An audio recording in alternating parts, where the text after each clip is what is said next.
No ano passado, pela primeira vez na história, os casos de ansiedade em crianças superaram os registros entre os adultos aqui no Brasil.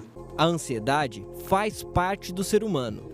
A gente acredita que a ansiedade é uma emoção que está presente desde os primeiros dias de vida. É importantíssima para a nossa existência, assim como o medo, que é uma outra emoção, assim como a alegria, o nojo. E é no ambiente escolar que alguns comportamentos começam a ficar mais evidentes. Na pré-escola, a gente consegue identificar algumas características do temperamento e do funcionamento de crianças que tendem a apresentar traços ansiosos, traços de um transtorno ansioso. São aquelas crianças mais tímidas, mais receosas, que ao ser exposta pelos pais em alguma situação social ou algum evento, elas ficam mais evitativas. Então, esses traços da personalidade, nós sabemos que futuramente é uma criança de risco para o desenvolvimento de alguns transtornos ansiosos.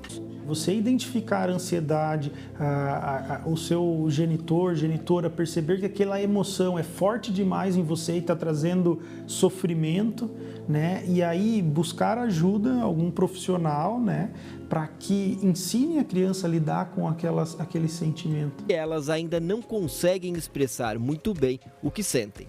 As crianças, elas tendem a trazer isso para o corpo delas. Então, a criança está na escola e está ansiosa, ela acaba tendo um pouco de falta de ar, dor de barriga, dor de cabeça, e não vai relatar aos pais exatamente aquela emoção. Muitas vezes não sabe nomear a emoção, né? Mas a ansiedade não está ligada apenas ao uso de telas logo cedo. O ambiente onde essa criança vive e até mesmo o DNA podem ser responsáveis pelas crises de ansiedade ainda na infância.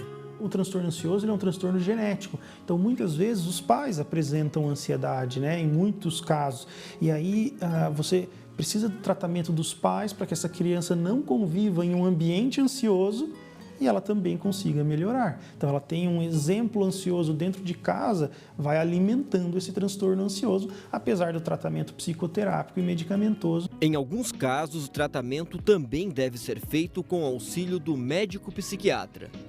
Grande parte das crianças já passaram por um psicólogo, então tem um suporte terapêutico, vem para determinar o diagnóstico e para instituir um tratamento.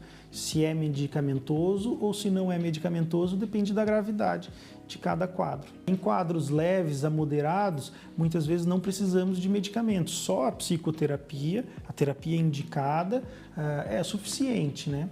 Temos outras terapias que podemos chamar de relaxamento, então maneiras da criança conseguir atingir um nível de relaxamento, mas a psicoterapia para casos leves e alguns moderados, e os demais casos precisa do tratamento farmacológico.